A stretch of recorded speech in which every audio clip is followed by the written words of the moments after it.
Welcome everyone to this new interview. We have invited Jonathan. We usually try to bring in Facebook experts, people like yourself who are trying to make a change, start a career in digital marketing, or do a change and start an agency. So welcome everyone who's joining live, and welcome Jonathan. Thanks for taking the time. I know it took us a while to figure out time zones because you're based in Malaysia and I'm in Vancouver. So I think it's probably the next day, I think, for you. For me, it's still Wednesday. I think it's Thursday for you, isn't it? Yeah. It's around like 8:30 a.m. right here, Thursday. Oh, so it's early. I made you wake up early today. But no, thanks for coming. Jonathan is a Facebook lead trainer now, with first one in Malaysia. I think that's pretty cool. So I think no. Not the first one in Malaysia. I'm the first one in my state. I see. Not in the country. Yeah. Okay. Well, still, that's pretty cool. That's pretty amazing. And you've made the change as well. You started your career in digital marketing in 2017, and now have your own agency. Why don't we go ahead and start? Welcome. And why don't you tell us a bit about yourself? I think it's always better to people, let themselves introduce yourself. Tell us a bit about yourself. Okay. And go ahead and start. Sure. No problem. My name is Jonathan. Okay. And I do have an agency called Markeko Media. I think we just started this year. I just started to establish the agency this year, predominantly because I would like to get more corporation business, like local corporation business. Previously, most of my clients is being done through Upwork. So how I kind of something that was my background is that I studied multimedia marketing in Swinburne University. But the thing about this is that after I graduated, I never actually went and pursued anything related to multimedia or marketing. Yeah, because my first job was actually in customer service with Toyota. Oh, wow. Yeah. So it's nothing to do with marketing. And then the second job that I had was about logistics from China to Malaysia. So so I was like in different weird, like in this bubble of a career jump here and there that I'm not able to figure out what do I want to do. Yeah. But I do know that I have some passion in marketing because during university I do like that subject a lot. Yeah. So, and then at one point I was doing sales for the logistic company. Okay. And I figured out like I hated going out, because they don't provide this, they don't provide trainings. They actually just tell me, okay, go and sell this product. That's pretty much it. Go and sell this service. And I hated so much on just go and cold call people, and I have no idea how to do that. So I kind of figure out like, okay, there's something called Facebook. I think Facebook Messenger, the ad kind of works. Yeah. So I kind of started from there. I put some money in it, a few ringgit, like that. It's just like $2-3 in it per day. And then I managed to get leads from there, and I created like a system for my admin to answer for the leads. So when she answered, the business that you were working at, not even for like your own business, but actually for the business. No. Oh, that's correct. That makes sense. Because I finally kind of automated a part of like my sales process, so I don't need to like go and find new clients. The clients come and talk to my admin. If they kind of qualify, then they'll talk to me. Right. So, yeah. So that's how the process started. And from there on, I kind of like, okay, there could be a career of this, and and I go online, search more, and found out about Facebook Blueprint, and of course found out about you. And then how did so you mentioned that you started playing around with ads, because I did the same thing. Like I had no idea about Facebook, and I was like, oh, let's give it a try like 5 years ago. And I was like, oh, maybe like this works. And 5 years ago was a bit easier. How did you transition then from that job and generating leads for for yourself, and the company you're working with to what did you do next? How did you make that jump? Because I think a lot of people are in that transition, I think, of like, all right, I have a 9 to 5.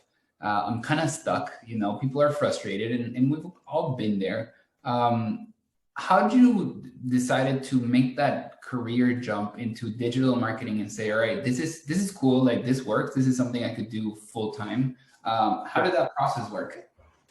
Okay, so I didn't really like jump, like just quit my career, quit my job and just directly jump into digital marketing. Because during that time, I remember like once the first time I managed to like, okay, I see that works, Facebook ads for that company, logistic company works. So I was like thinking, okay, so I go and ask around, do you guys want around my local contacts? Do you guys want any ads being done, or do you guys want any? Then I figure out about Facebook content marketing, like social posting, social media posting, this kind of thing.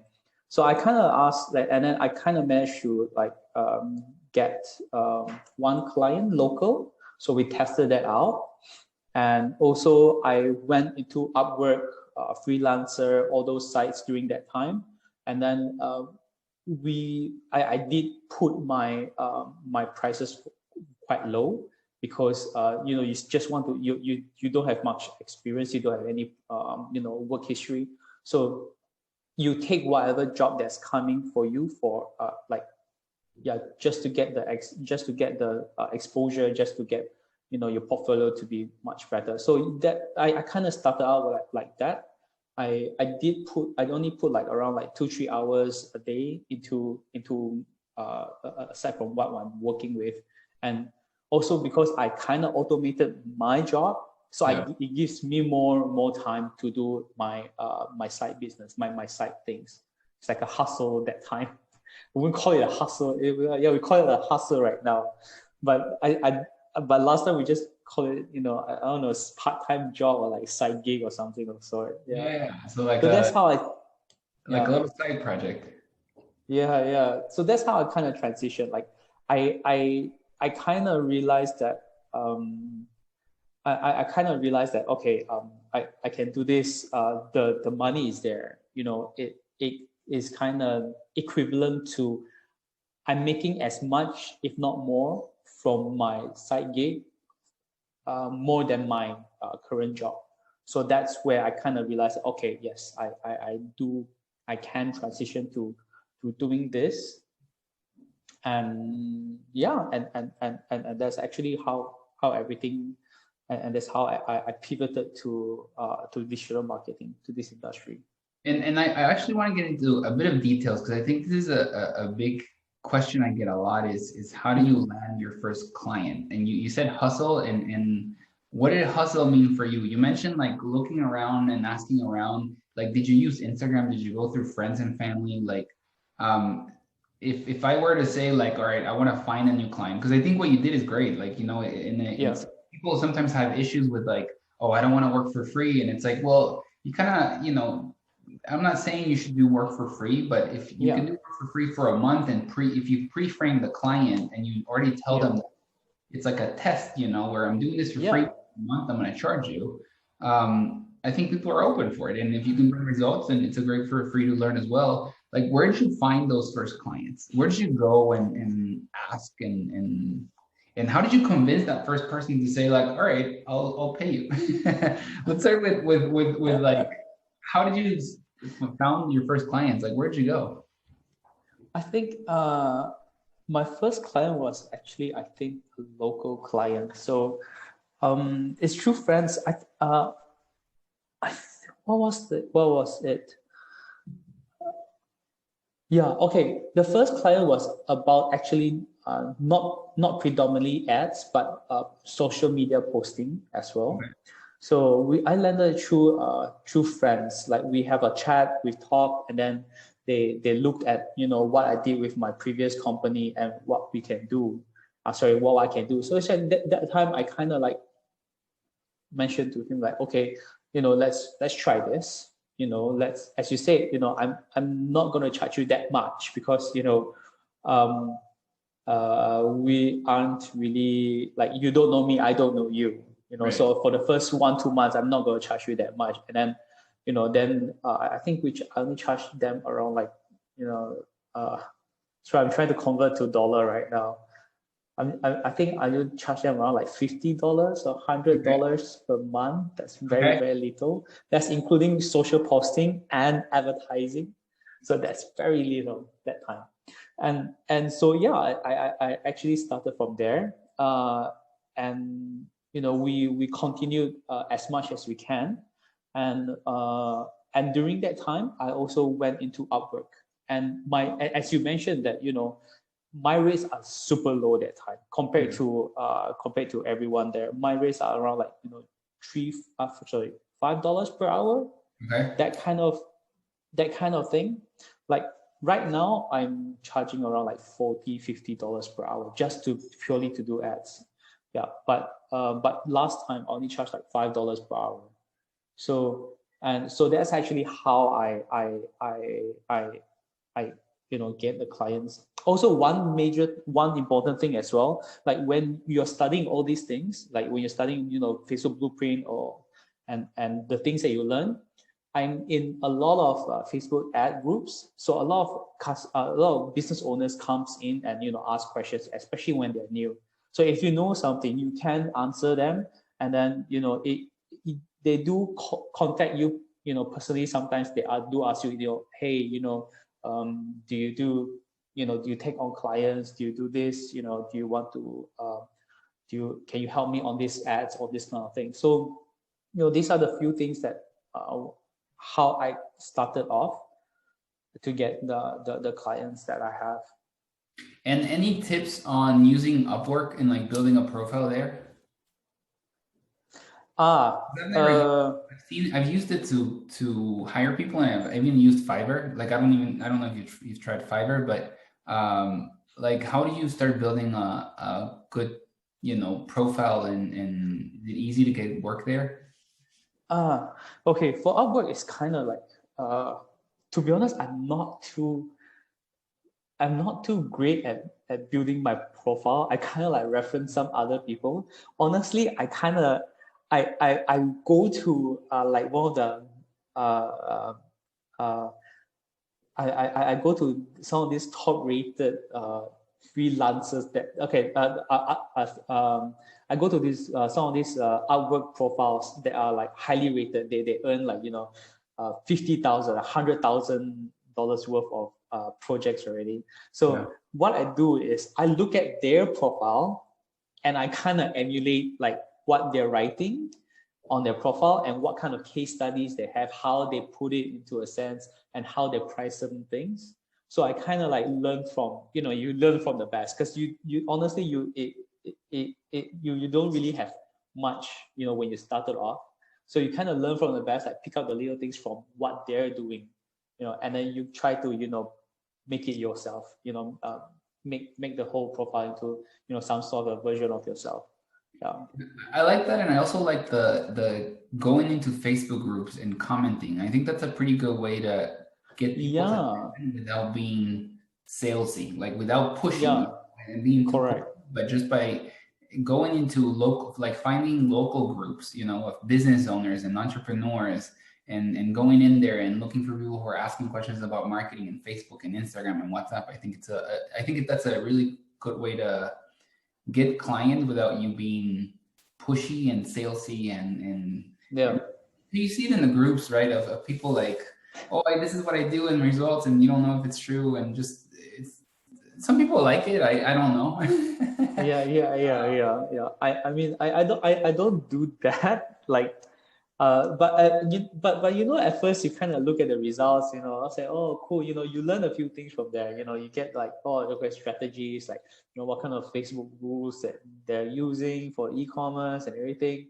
Yeah. So it's kind of cool. But the thing about commenting is that I think I managed to land one of my UK client from there, a Ah, dentist. Yeah, a dentist from UK. So yeah, I would never expect. Okay, you know, thank you for contacting me, but and then he trusts me enough to like, okay, let's do this, let's do this campaign. I was like, okay, yeah. And do you manage clients from all over the world now, or just Malaysia, or how is that mix of customers? Where are they from? Predominantly right now, I got one client in US, and then I have client US. I got one major client US which manages several accounts, so I manage all their accounts as well. So those accounts are in US and Australia. They are predominantly accounts for martial arts schools, and then I am managing two. Also another account another Australian account. There's a migration company account, Okay. and in Malaysia I do have a charity account. I'm helping them to increase their charity donations. And actually, one more I just signed on is a international charity. It's a Children Cancer International. They are also a charity based in Netherlands. So yeah, we're helping them to actually obtain monthly donations through digital means, because everyone's locked down right now. You can't you can't do any fundraising activities. So yeah, these are the two. The charities are the slight focus right now, though. Yeah. And then, do you see differences with implementing ads in like the UK, US, Australia versus Malaysia, for example? Oh yes. No, go ahead. Yeah, go ahead. No, yeah. Oh, okay. No, definitely. There's a definite difference to it. Like in terms of interest and targeting. Like certain interest works in US and let's take into consideration of migration companies. So Yeah. at one point, I managed the Malaysian side migration and also the Australian side migration company, the lead gen campaign. So the key difference between both sides is their audiences, and so when we started off, when we don't have any data, we only can use interest based targeting. The interest targeted was slightly different. It's not the same at all, and not to mention that not to mention of certain you really do have to know like culturally or who are their target markets and this kind of thing, because in Malaysia, let's say based on our research, like people who wants to migrate, who has the money to migrate of a certain race and also of a certain income here in Malaysia. However, in Australia, maybe it's easier because their income is much higher. I mean, their currency is much higher, and then the race may or may not play any difference. And also not to mention like creatives is like one of the thing that is different throughout everything, throughout all my campaigns in every single countries. Like in US, you're not sure whether sometimes when you use ads like with pictures of Asians inside to promote certain things, like you're not sure whether if you're promoting like to a small town, you're kind of like is this gonna work, so you kind of have to dive deep into like the city and the towns, like okay, what's the population like, what are they predominantly white or black or something. So you really need to research into that. And we also found out that like there are some creatives like same product, same value. Creatives, the copywriting works in US works well, but then we bring the whole thing back to Australia, and using the same targeting and everything, Australia doesn't just work. Doesn't work. We're not sure why. We're trying to still figure out. So there's a lot of difference there. Yeah, because there's a lot of difference. And then do you find, because I think Facebook now is pushing more for automation and machine learning, right? So I see a lot of discussions now on using campaign budget optimization, but also Mm-hmm. in the US, like just use broad audiences. Like instead of before they used to, Facebook even used to push of like, use interest and overlap interest and do super targeting and detailed targeting. Yeah, yeah, Now it's yeah. come back to like, just leave a broad audience and like, we'll do the work for you. We'll find like the the target market that you're targeting, like just make sure that creative is great and the optimizations that you have and a lot of automations. Do you see a lot of those differences? Because I think that's one of the biggest things I saw working in Latin America versus US or Europe, where Mm-hmm. in the US and in Europe, it seems like Facebook has more data. And I think, like you mentioned, like the middle market or they have more purchasing power, right? And Facebook has more data on who's actually buying online and income levels, right? But when it comes to like developing countries, it seems like it doesn't really work. Like you do have to be super specific with targeting. And do you see that difference as well in like Asia and the work that you're doing? For Asia, in regards of Asia, right? We, regardless of what we're doing, we always start with like we do test all our interests first, and then once we test all our interests in all our campaigns, right? Then we go at this is my standard way of doing it. Is that when we test all our interests first, then after that, once we get whatever data that we kind of need, like it depends of what kind of campaign or lead objective that we have. Like if the objective is getting leads, then once we get enough leads, then we try to create lookalikes based on the leads. So, however, the problem with this is that it kind of only works if you have sufficient budget to actually, get all the data and to do so. If you do not have budget to do so, it's kind of if you're totally new, you have a new account, everything, you don't have a budget to do so, you kind of have to spend like quite a few. You start with interest targeting first, or best. I realized that if you don't want to try interest targeting, another thing that you can do is to create a lookalike audience of people who have actually engaged with your page. If you have never, yeah, so that's actually a very good data point that I found out as well. Like people who have engaged with your page, even though you've never done any ads, but people do engage on your page, message you or comment on your post and everything. You can use that data point, and create a localized audience from there. So that could be a start. But as you say, we for my part, I do use CBO in my second phase after I've tested all the interests. Then yes, I do use a CBO because with, again, as you say, with a larger budget, Facebook works fantastically. But with a smaller budget, you really need to zero in on first of all, okay, you make sure you get your targeting right, and then the second bit is, of course, if your creative is fantastic, all the best. You focus on the creative.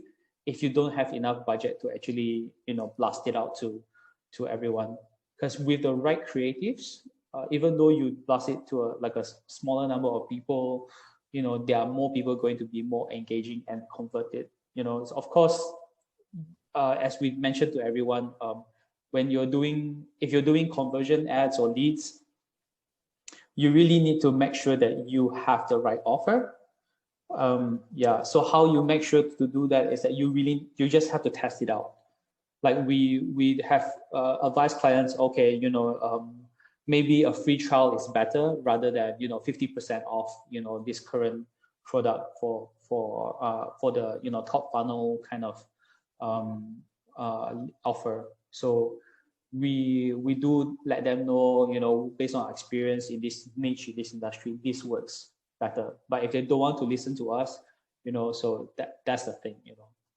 And then how many creatives do you usually run when you're trying to figure out whether the offer is the correct one? Like, do you run two different ads, or do you run three, four? Like, what has worked best for you when you have smaller budgets and you know that you're restricted by the budget, like what has worked best for you in terms of the number of, is even like, is an image better than videos, or is it carousel ads? Like what has worked best for you in that case?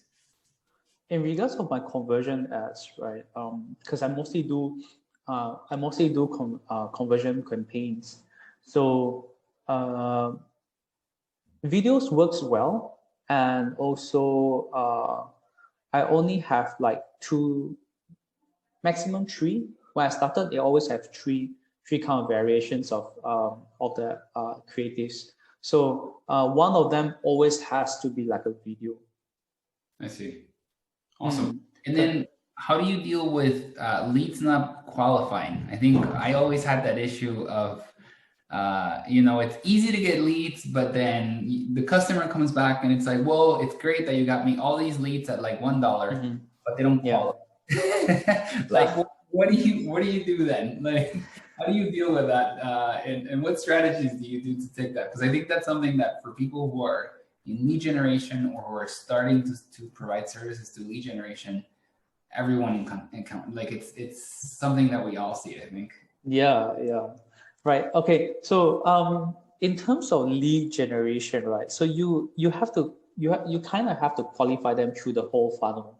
Like if you can't qualify them, like, because when we get leads, right, it's always at the top of the funnel. Like when you do a lead gen, like using the instant form or messenger right now, it's always the top of the funnel where they just contact you, if they're interested in certain things. And I don't think that's enough. You should one of the ways for us to do that is that you have to build like a robust sales funnel. Like when people come into the landing page, they maybe just go down to like a webinar or like a download an ebook or something first.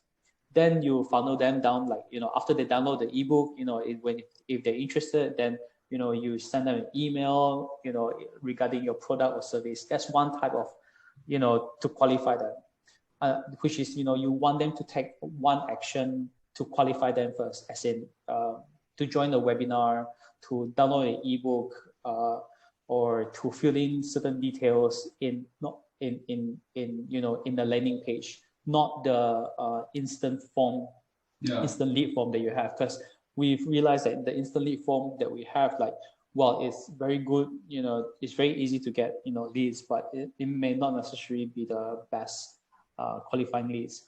Another thing that we realize is to qualify those leads is that you really have to be brutally honest. You can use your creative to actually qualify those people. Yeah. Like in terms of migration, so we are only interested in people who are slightly higher income, higher income, and also business owners and this kind of thing. So in our copy we call them out, are you a business owner, and then even our creatives, our pictures shows about a much more luxurious lifestyles and all these things. So it kind of disqualifies people who are not that. So that's actually one of the ways we qualify them as well, to get a better leads. And then last but not least is, of course, you have to walk through your clients to have a system back end. Once the leads comes in, what is your what is your sales team's gonna do? Because the thing is, right, to get better leads in the long run, you have to have data coming back to you. Like because let's say you get 10,000 leads right now, in 2 months, your clients, you give them to your client, then your client feedback to you, your clients need to feedback to you. Okay, the 10,000 leads, maybe only like 1,000 is qualified, 1,000 is quality. So you tell back. So the things are, what we do that time is that, okay, we grab the 1,000 leads from the client, the one that we kind of like cipher it out, okay, this 1,000 is a qualified one, that's a good one. So we created a lookalike audience based on that quality leads only. And from that, we generated much more quality leads on the second phase. So it's also based on your data, how quality is your data point when you use to create all those lookalike audience. Yeah, that's a good tip of calling people out. We used to do that as well, and like just put the price on the image, you know, like how much it costs, and people will automatically kind of filter it out and say like, all right, that's not me, or I can't afford that, and you're gonna save a lot of time and effort in your sales team calling people and then being like, oh, this is not the right person, or like, oh, like I don't know why this person asked for info, and I'm just wasting time, and he doesn't have the income to pay for what we're paying. I think that happens a ton, right? And so one of the things that I wanted to ask you, because I think you're in an interesting industry as well with like NGOs.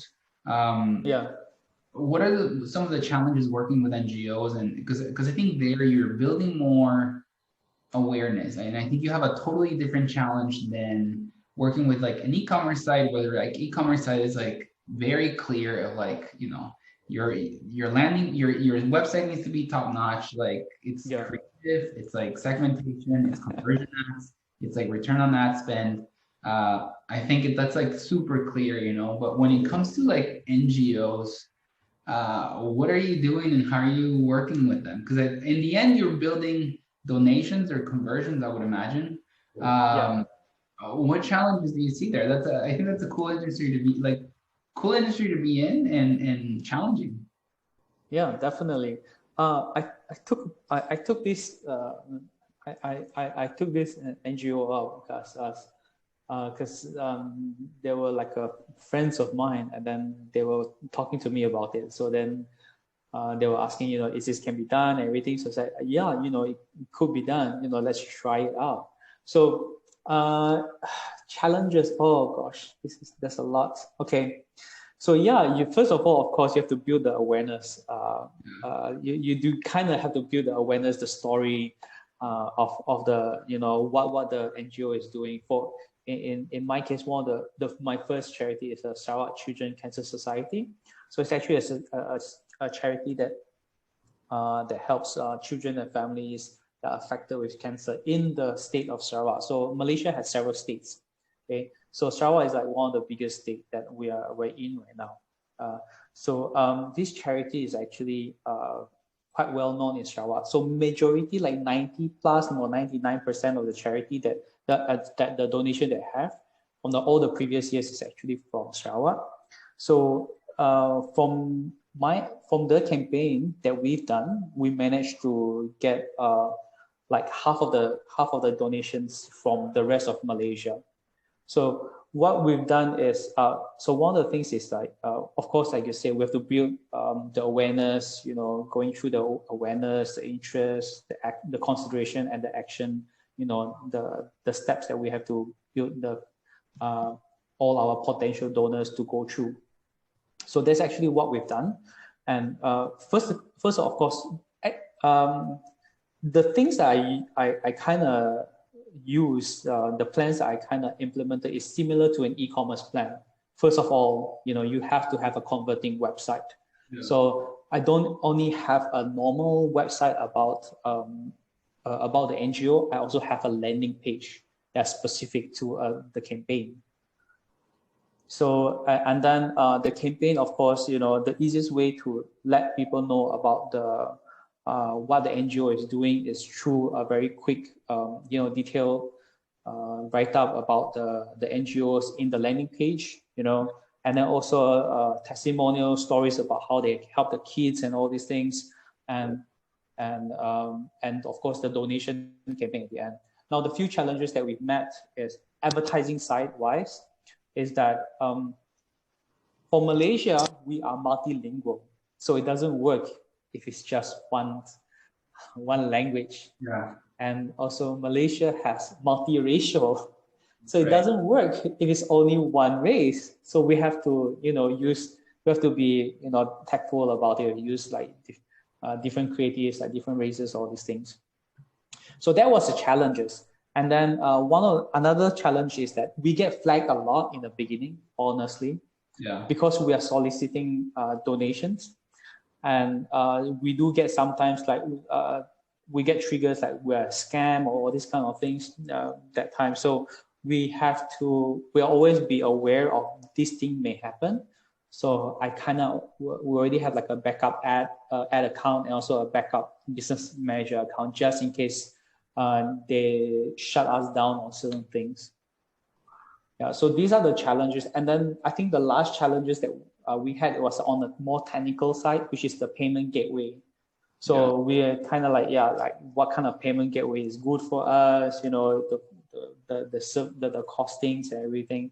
So these are the few challenges that we definitely have. And I like that you're using it. You're using the same framework of like, all right, let's build a landing page. And I would imagine like the call to action is donate, and you know, just win. Like, I don't want your data. You don't have to download anything, right? But at least donate.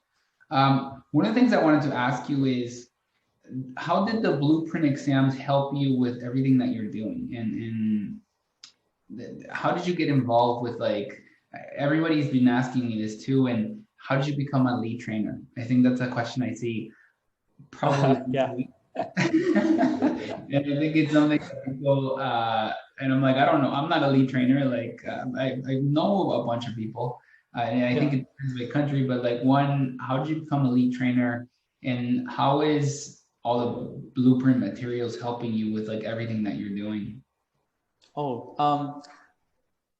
First of all, like when I started to learn that go through the blueprint, right? Because blueprint actually really helps, especially the media buying part and the media buying and media plan. So it really helps, especially if you're new, because when you started off, right, I think most of the time you're gonna use mostly just like 40% or 50% of Facebook ads, you know, all the functions and everything. You will rarely go into, you know, reach and frequency. You rarely manage you will definitely rarely tweak the manual bids or bid cap or these kind of things. So these are the things that you don't really use. But in Facebook Blueprint, they actually test you about it. They actually ask you about it. So you kind of have to, okay, this works. You know, this actually, you know, extra functions that we have here that I can use. So that actually helps me a lot, you know, in discovering a much wider functions of what Facebook has during that time when I'm, you know, just starting off.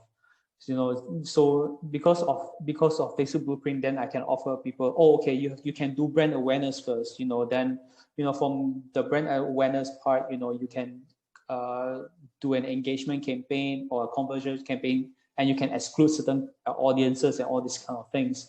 So during that time, I don't know how to exclude audiences. I don't know what is a brand awareness campaign, because, you know, I don't have the budget to actually do that. So and I'm very scared to use that because I don't know what it does. So so when I took Facebook Blueprint Media Buy, that actually like helps me discover, okay, this is actually, you know, something that I can try to use, and, you know, it makes me more comfortable to use it. And the tool certification helps a lot, especially in Upwork as well, that you have certification from Facebook Blueprint, because I think a lot of people kind of know what is Facebook Blueprint right now. And in regards of getting certified as a Facebook lead trainer, I can't say for all. I can't say for all, like they're gonna get it the same way I get it. Is that for me is we are I kind of saw it on my one of my government Facebook page, that they have like this collaboration with Facebook. So they say whoever wants to become Facebook lead trainers, you know, they can join this workshop and all these kind of things. So majority of the time, I do recommend whoever planning to become the Facebook lead trainer, they should actually look it up at either Facebook on their own country, like the Facebook page of their country, like us is Facebook Malaysia, and also and also maybe certain government agencies that promotes small businesses, digitalization, technology, startup, this kind of things. Because the agency that promotes that is actually it's like a multimedia authority in Sarawak. So we managed to get details from there. And then what what did you have to go through, like a specific training? Like, do you have to be certified? Like, what sort of requirements are they ask you to be able to do yeah? Yeah, okay. To be to be qualified to attend the training first, you actually need to be qualified as either a media planner or a media buyer. So that's pretty much it. Once you qualify as a media buyer and media planner, you can join the training program. So in the training program, there's actually for us is a 2 days workshop. So they will give you they will actually kind of run through you the whole workshop on how to become a proper trainer, all the necessary presentations and details, and also at the end of the day, they do have a test. Yeah. So you kind of have to pass through the test. Okay. Yeah. So for Malaysia, we are the first batch. So I think we have quite like around 11 people. And I'm pretty sure not all of us passed. I do remember. I don't see a few names. Yeah. And is the test? So it's not easy. The planning and buying exam? Do you get similar? No, it's not an objective test. No. That's all I can say because I don't think they allow me to say this. That's fine. You don't have to. I don't want you. Because all I can say is not an objective test. Yeah, it can be hard and can be easy based on your experiences. Yeah, I don't think. Yeah. No, I don't want to get you in trouble. And then the other thing, and the last question I have, because I see this a lot in the group as well, is like, do you have to be certified to manage ads? And I'm like, no, like you don't have to. No. So who do you recommend getting certified then? Like, who is it worth actually going through the process of, taking the test and studying and because it's a lot of money. Like it's $150 or $75 depending on where you are, and if you don't pass it, you have to pay it again. And who is it worth like taking the time and doing the test and actually getting certified? I think if you are planning to become a trainer, if you're going out on the trainer route, you want to train people, or you're in an organization that you want to train anyone, take the test. If you are in any organization for a company, and you're doing their ads and you're doing the digital marketing, all these ads, getting that certification helps you as well, because while you're in a company, you need to learn as much things as you can, and getting certified and learning from the Facebook blueprint is actually one of the best ways. It's actually a very good advancement career as well, because it's certified by Facebook. And while of course, yes, you don't need you really don't need the certificate to actually manage ads, but actually it helps a lot if you do have the certification to land clients. Like it gives, because if you don't really have a lot of case studies behind you, you maybe have one or two, but if you have a certification, it just, it gives you a sense of authority in the market, in the realm. But of course, you don't abuse it, Yeah. So yeah, those are I do recommend like quite a number of people to try your best, if you can get certified. But if you're doing very well, you are just freelancing, you're doing very well, you have no issue of obtaining clients, maybe certification is not really necessary. Right. Just do whatever you do first. If you get enough money, then you get certified. Because one of the requirements to become like a Facebook marketing partner or something is you have to be certified as well. Yeah, they do now. Like they're pushing agencies to get at least some of their team members to be certified and level up for those who are Facebook partners or agency partners. Yeah. Nice.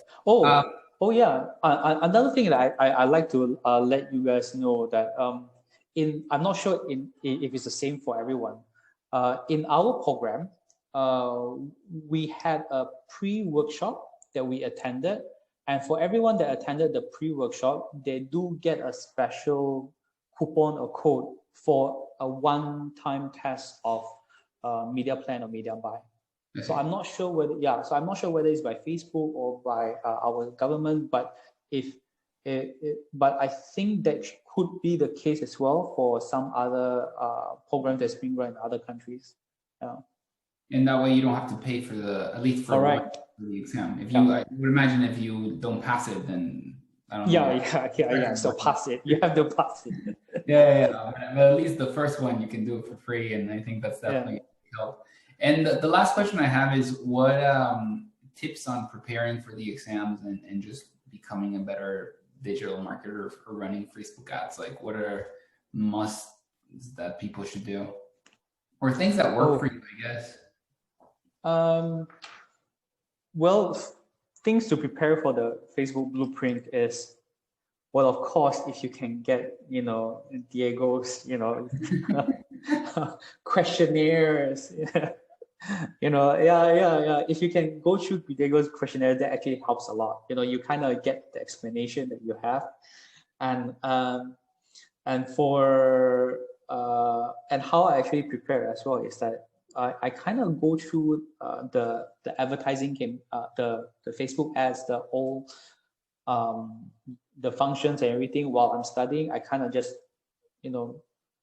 fiddle around with it during that time when I was still new. So I fiddle around with a lot of functions that I've never fiddled before. I just launched like $5 campaign, but I just quickly pause it, just to see how it goes. And I think that's pretty much it. I have no that's the few things that I do. Like I just go by through your tests, and then schedule it and have that time, you know that you have to do it. I think that's key as well. Yeah. Awesome. So go ahead. So another thing that I kind of find that works to become better in Facebook ads and digital marketing overall, I think one of the main things that Facebook ads are getting getting more and more important right now is the creatives. So if you have, if there's one thing that you really want to try to focus on, maybe next year, would be creatives. Like is such an important detail right now. Like when Facebook AI, algorithm takes over, the bidding, the targeting to a certain point. The only thing that we can control right now is the creatives. That actually makes a very big difference. So this is one of the things that you have to you do your research and then you find out what kind of creative works, and you have to make sure that creative resonates with your customers. Of course, it doesn't need to be good creatives. It can be just like a like a low rated creatives, and sometimes it even works. So yeah. Awesome. Yeah, so I don't want to take more time because I think it's been like 45 minutes, but I want to, thank you for taking the time. I think you gave really good tips on like getting those new customers, going on was it Elance or the website you mentioned, or Upwork? Upwork, yeah, that's right. Upwork. Yeah. I like that. I think that's a new one. I don't think I've heard that one. And also posting and interacting with people on Facebook groups. I think that's a really easy, cheap, and free one that anyone can start. Yeah, with. Anyone can do. Yeah. Like there's no excuse there, and I think I really like that. And also just the last fact of creative, and I think that's very important for people to realize that the most of the challenge with using Facebook doesn't end up being the tool and like segmentation. Most of the time it's creative or it's business having bad products, and so definitely, man. You can't help it. Yeah, if they have a bad product, like you're not going to get results. I won't get results. No one's going to get results. Like your product just needs to change. And I think as a marketer, I think it's important to be able to have those discussions with owners in you have to be polite but I think having those discussions are important as well. So, but thanks again for joining today. It was a great discussion. I really enjoyed it. And I applaud you as well for taking that leap of faith, because I know it's hard to say, all right, I'm just gonna try this, and it's gonna become like a side hustle, and all of a sudden that side hustle like becomes oh, I'm making more money there, and I might as well quit my job and do that. And that taking that leap of faith, I know that it's hard, and yeah, so I applaud you for it, and I want to thank you for taking the time and doing this today. Yeah. No worries, man. Yeah, because as I said, man, like you've helped me through my first one. I'm happy to do this, and yeah. No, thanks for taking the time, and I'll leave for those of you joining live. Thanks for joining as well. You can post questions if you watch the replay. Make sure that you post or comment your questions below. I'm sure I'll be checking it. I'll tag Jonathan too, so that you can answer if people have questions or want to get in touch with you. That's the last. Definitely. How can people get in touch with you if they want to hire you, get feedback, or work with you? How can people find you? I think they can just message me on Facebook. Like that's the easiest way to go. So direct message, awesome. Direct message, yeah. Again, have not a good night. It's night here, but I'm sure it's good morning for you. Good morning here, yeah. Have a good day, Jonathan, and thanks for taking the time. See you, man. All right, thank you. Have a good day. See you. Bye.